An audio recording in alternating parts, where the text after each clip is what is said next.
Από μόνοι μας πρέπει να δηλώσουμε ποιοι είμαστε. Τι κάνουμε και πού θα το πάμε. Εμείς σας δηλώνουμε ότι θα το πάμε μέχρι το τέλος. Μέχρι την τελευταία στραγγίωση του αίματος μας. Και σας καλούμε με αυτόν τον τρόπο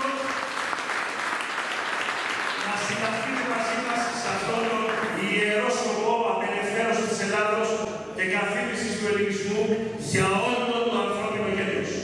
Όποιος λοιπόν θέλει να έρθει να δώσει τον όρκο να περάσει εδώ μπροστά. Ελάτε συνέμινες. Ελάτιος όρκος και εδώ. Ελάτε να δείξουμε ποιοι είμαστε. Και όλοι οι ορισμένοι μαζί να λέμε και αυτοί τον όρκο.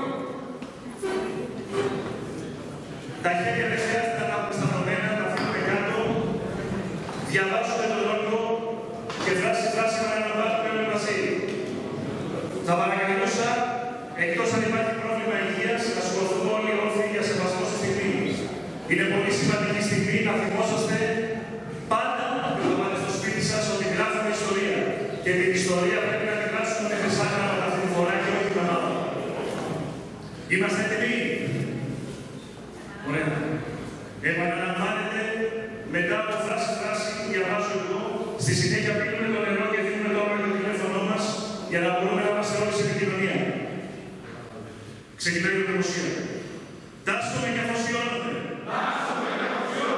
Εις τον λόγο της ενότητας. Του Πανάγραφου Άποδος Φωτός. Με καρδιά και ψυχή συντονισμένη. Στις μοναδικές δυνάμεις της έφεσης του κράτους του νου. Ορκίζομαι στη συμβατική συντηρητότητα της νομοτέλειας ως μονάδα στην ένωση όλων των ιερών ψυχών, όπου η δύναμη τους είναι το κοσμικό πλοίο. Ορκίζομαι ως πολεμιστής θαρμένος στον ιερό σκοπό της ελευθερίας της Ελλάδας,